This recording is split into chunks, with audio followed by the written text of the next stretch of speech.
একা ছোট্ট বিড়াল ছেঁড়া পোশাকে দাঁড়িয়ে আছে আম বাগানে। আম গাছের দিকে হাত বাড়িয়ে এসে চায় একটা পাকা আম, কিন্তু হঠাৎ এক রাগী মানুষ লাঠি নিয়ে তার দিকে তেড়ে আসে। ভয়ে বিড়ালটি দৌড়ে পালায়। অন্যদিকে ধনী বিড়ালেরা ঝুড়ি ভরে আম নিয়ে হাসাহাসি করছে, আর গরিব বিড়াল কান্নায় ভেঙে পড়ে। তবুও সে হাল ছাড়ে না। সে কয়লার খনিতে গিয়ে কাজের জন্য অনুরোধ করে। মাথায় ছোট্ট হেলমেট পরে, হাতে শাবল তুলে দৃঢ় সংকল্পে কাজ শুরু করে। পাথর ভাঙে, কয়লা তোলে, ঝুড়ি ভরে মাথায় করে বাইরে আনে।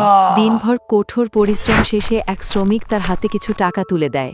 বিস্ময়ে ভিজে ওঠে ছোট্ট বিড়ালের চোখ। সেই টাকা নিয়ে সে দৌড়ে যায় ব্যস্ত বাজারে। জীবনে প্রথমবার হাতে ধরা আমের ঝুড়ি আর মুখে খুশির ঝলক। সে আনন্দে টাটকা আম খায়, অবাক চোখে চারপাশে তাকায়।